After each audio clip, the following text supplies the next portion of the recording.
Hey guys, and welcome to my channel. I'm happy greeting you because you are on the best channel about solar and wind all together. And right now, right today, I'm going to share with you the most recent and the most complicated stuff that happened with my station. It's now fully packed. So let me go and show you what exactly I'm talking about because just recently I enhanced it. I've been hiding this for 2 weeks. I haven't said a word about it for 2 weeks already, but this is a major change. Let's go down to the inverter room, and I will show you everything, and you will figure it out from the very first words. So I'm getting into the inverter room, and for those of you who remember, so this was the main inverter, the main Deye 10 kilowatt one, and this is the whole new distribution box right now. And right below here we have a second part of my huge battery bank added already working in place.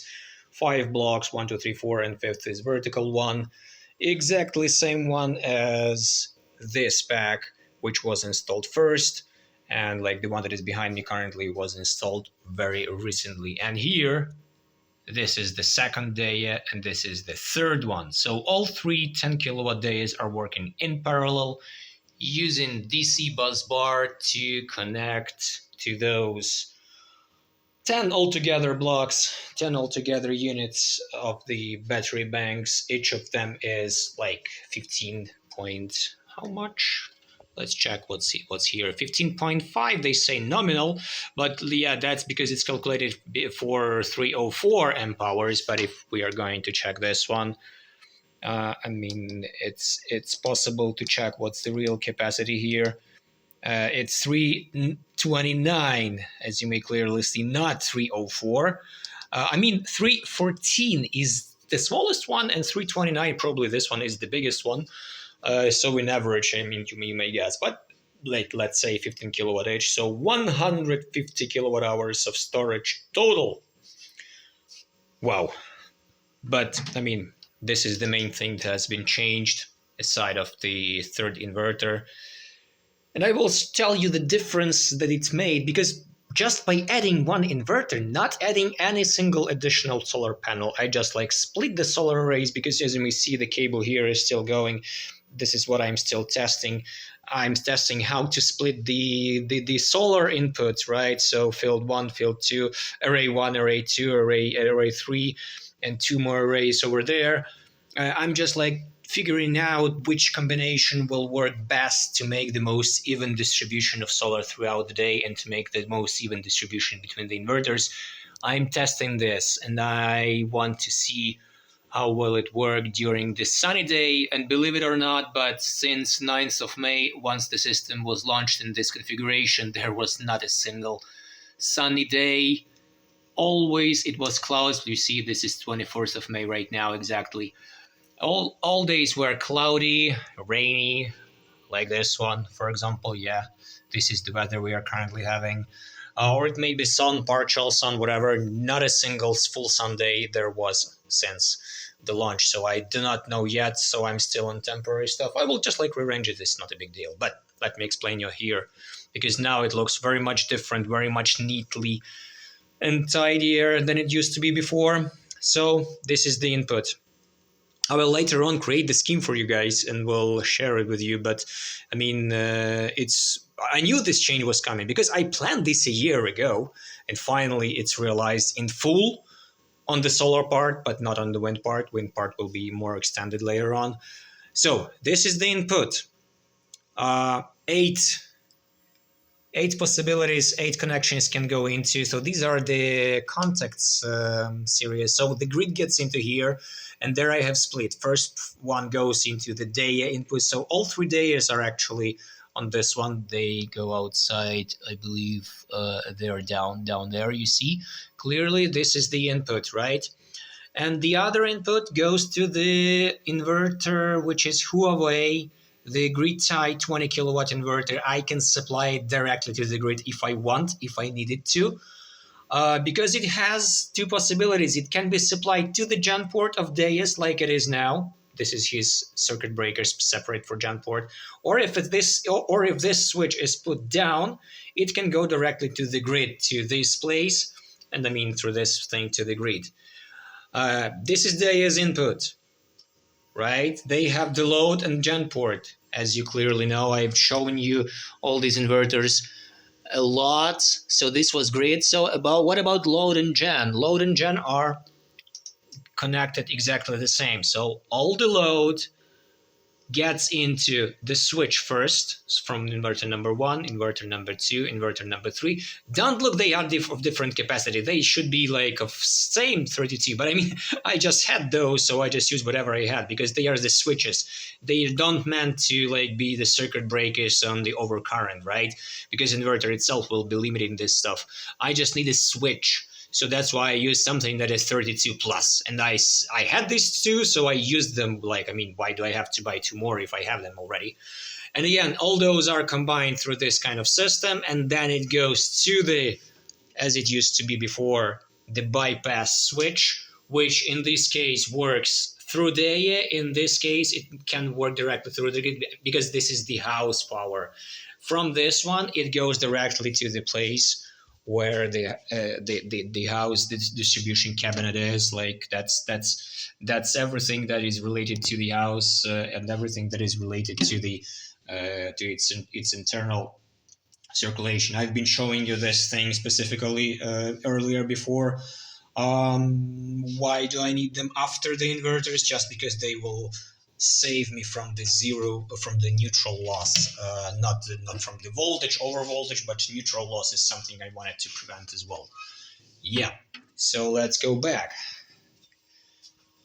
And the other thing that is also changed is the Gen port. Gen port also gets in here from all the 3 inverters, and then I have 2 circuit breakers, which is one for Huawei for 20 kilowatt grid tie inverter, solar inverter, heavy one, and the small system that consists of my 5 kilowatt Deye single phase that sits on the phase number 1, the blue grid tie 2 kilowatt from the wind power station, from the wind part of station number 1, and the second same blue grid tie 2 kilowatt inverter that also drags the power from the battery. Those are sitting in the garage. So this is the Gen port garage station that is like regulated by this circuit breaker.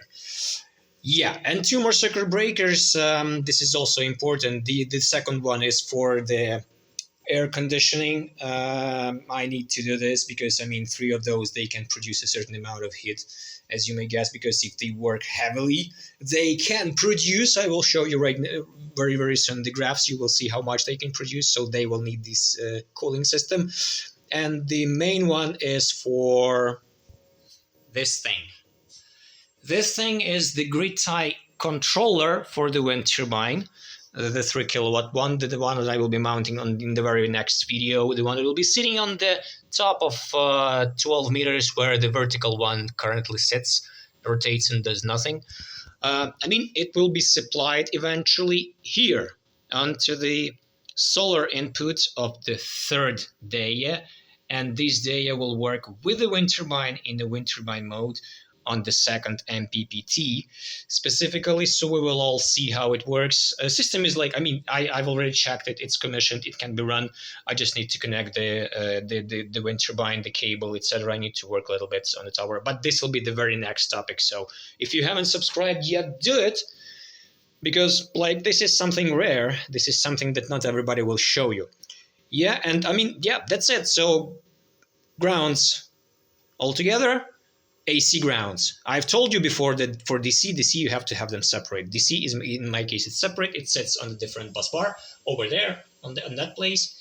And the, how do you call this? The neutrals are also all combined all together.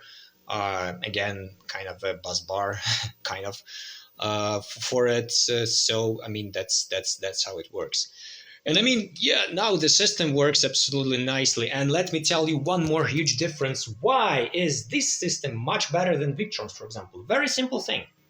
And I can do this very visually. Take a look. How specifically, equally, even in this time when, I mean, it's 4 p.m. only, right? But you have seen the weather. and I mean that there is no sun absolutely. And still the number of solar panels is different through each, but take a look at this value, how equally they will be selling everything all together, splitting between themselves. So this is day number one, the master. Let me go to the day number two. And day number three. I mean, I cannot show you all three at once, but believe me, like the difference is probably like 10 watts, 20 watts, not more. And they managed to do this evenly, even load, even splitting. That's the main factor. If you have Victrons, Victron number two will never ever start unless the Victron number one is loaded 100%.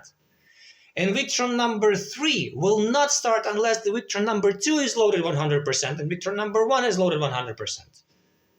But here, each of them is loaded for a small equal amount. I mean, right now we don't have enough sun exactly. But once they go at full throttle, they go equally. They have equal load. And this is very good for their reliability and for their longevity. Okay, enough talking. Let's go and let me show you the graphs, so you will see why, without adding any single solar panel and just by adding one inverter, I've gained so much, and I will show you how much exactly. So I am in the clouds, and we can check what is going on and when this thing happens. So this is the monitoring for my Deye-based solar station, which not only solar, but I mean so far solar only, because no wind turbine gets directly into the Deye, but this will be fixed very soon, as I told you. So this exact change, when I added the third Deye 10 kilowatt inverter, happened during May 6th, 7th, 8th, and starting only May 9th, it was working on full throttle, full production, etc. So as we clearly see on the schedules, right? 6th on the early morning, they were working for a little bit. 7th, it was like off, and only later in the evening, they were connected via DC to get them synchronized in terms of, how do you call this, firmware versions, and to make it paralleled correctly. And then on the 8th of May, in the evening sometime, we actually launched it, managed it to work correctly and nicely and evenly as it should. And let's start with several schedules. Before I had 2 Deyes, and 2 Deyes were having on their gen port sitting that 20 kilowatt Huawei and those small wind turbine grid tie inverters. There was no 5 kilowatt Deye at that time, because that one actually was, I mounted that one on the 5th of May, just the day before we started remodeling the system. And I've been living those 3 days from that small 5 kilowatt inverter. I mean, that's crazy how timely, how on time that change happened. The very like couple of videos back, you can see how I was launching the 5 kilowatts small Deye inverter, and it saved me for those 3 days, because I was living basically on that one and not on this main system at that time. But yeah, before, the record was 360 kilowatt hours per day, and this was May 2nd. And let me give you the schedule so we will check everything. This was the full Sunday, sun all the time. Like, I mean, a little bit of dip sometime in the midday, but I mean, overall, it's always full sun and like full throttle. And at that time, the battery pack was half of that I have currently still. The system was able to sell, I'm allowed to sell 30 kilowatts per hour. The system was always selling since almost 9 a.m. in the morning until almost 5 p.m. in the evening. Yes, and the thing is that it was capped, as you may see, the green line, which is production, which is combined for the gen port and for the microinverter and for the own PV from the inverters. It was capped at 38 point something, 38.4 probably max. Not more, not you will not see this the bigger value at any time, because like as I told you, the thing is that once you have the uneven solar, they start splitting, because of that even load, they start splitting the power between themselves through the AC.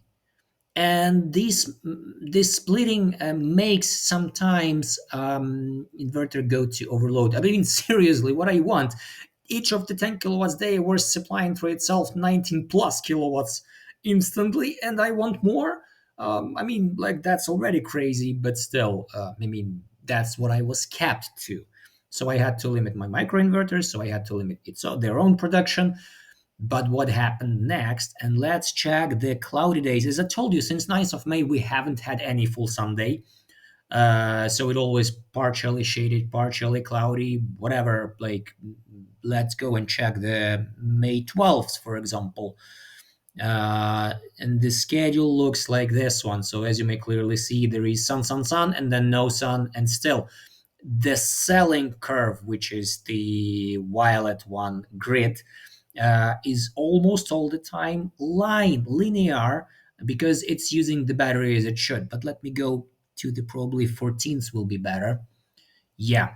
So 14th, during the cloudy day, I'm reaching the same effect that it was previously on the sunny day, when I have at 9 a.m. already full throttle, and until 5 p.m. it lasts.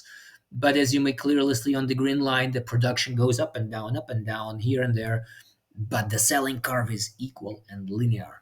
That's the main thing, and that's really important. And the peak value, check this, almost 52 kilowatts instant production. And I mean, if that would have been nice and steady, I'm still waiting for that kind of sunny day to check if that is reasonable. But yeah, let's check. Let's go and check the 19th, for example, 18th, 19th. They are the same days. You may see absolutely similar behavior with the peak value of 50, almost 3 kilowatts.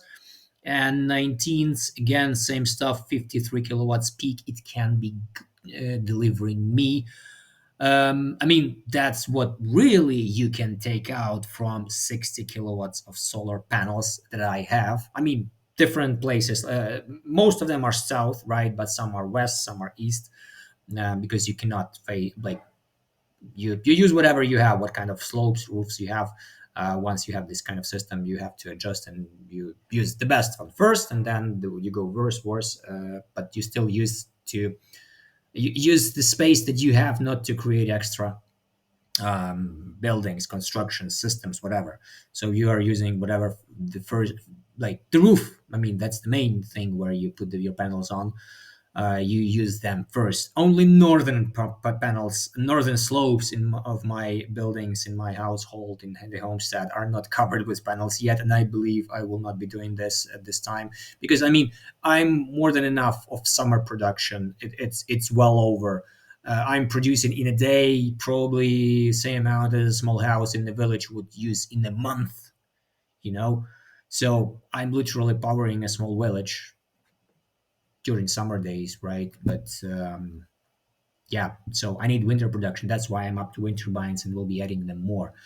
But like, this is the reason number one why I made this remodeling. So the system now is able to produce 300, like, check, 300 kilowatt hours, 12th May. Same, a little bit less, 13th, 14th May, 310, 18th May, 295, 19th, 317.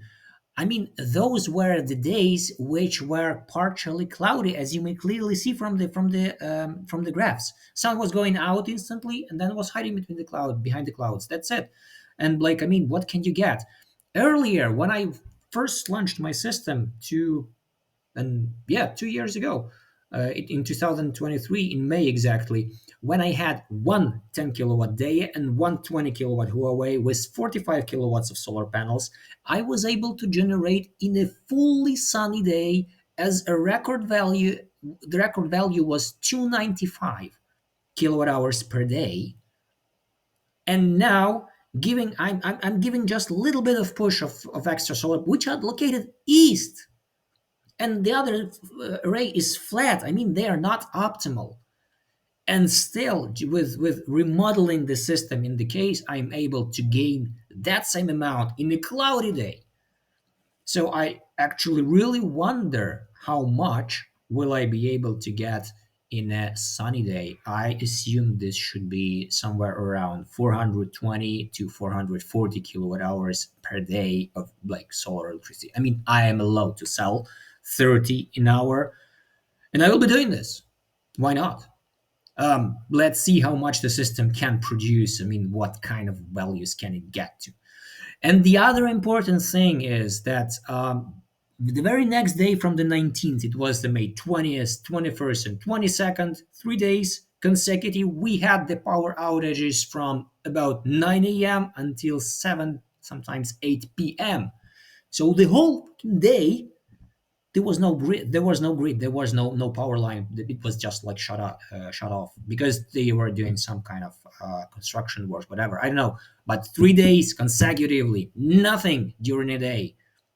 So theoretically, if you have a grid tie system, you are off. You have nothing. You cannot produce. You cannot power your home, etc. I mean, aside of the fact that everything in my house works, I managed to store that power because I have a huge battery bank and split battery banks for the main system and for the Genport garage system. They are separate, so I was able to store 150 something kilowatts into the main system kilowatt hours, and I mean in the reserve system another 25, 27 I was able to like securely store and then to sell it back to the grid once the power was restored. So let me show you the schedules. Yeah, that's what happens on the 20th, 21st, and 22nd. I mean, it just works. It just works. And it gives me a hell lot of advantage. Because I mean, the systems like mine currently, based on Deye inverters, I've just explained you very clearly, very shortly, why are they better in many compared to many others. Because like this system allows so many features in the single box, in the single inverter, and they are inside the box. You don't have to use anything additional. You don't have to use any switches, any additional stuff. Like I mean, you just wire the system as you should using standard electrical components. You don't use any additional boxes, and it just works. And I mean, the only thing I'm lacking the winter power, which I'll be capping up with the wind turbines. For those who are following me for the longer time, know that I've been having a lot. I've sold many of them, and I'm buying. I already bought them actually, the new ones, and there is a hell lot of new stuff coming into, and we will be doing more tests and more setups because I'm going to make my system fully sustainable, even in the worst December months for the solar. Because believe it or not, these 60 kilowatts of panels can in December generate only 2, 3, 5, 10 kilowatt hours per day. That's the reality I've been facing already, and I know this is going to happen. So winter production is something I'm up to increase and improve. Next, this is what I'm up to. So if you haven't subscribed yet, do it to not miss any other important stuff, how to build your system, how to avoid mistakes, because I've done several of them and probably like you can see them. And I mean, I can save you money. We are just watching my experience. You cannot step on the same foots if they were wrong, and you can just repeat what was done good. This exact thing, I think it was done good, despite it's this thing is really expensive. Let's be honest, it is really expensive. But I mean, I know how to make money, and if I can, why not to spend them on something that is really technologically so much advanced and works just nicely and perfectly? Why not? Yeah, why not? That's that's my message. Why not? If you can, then why not?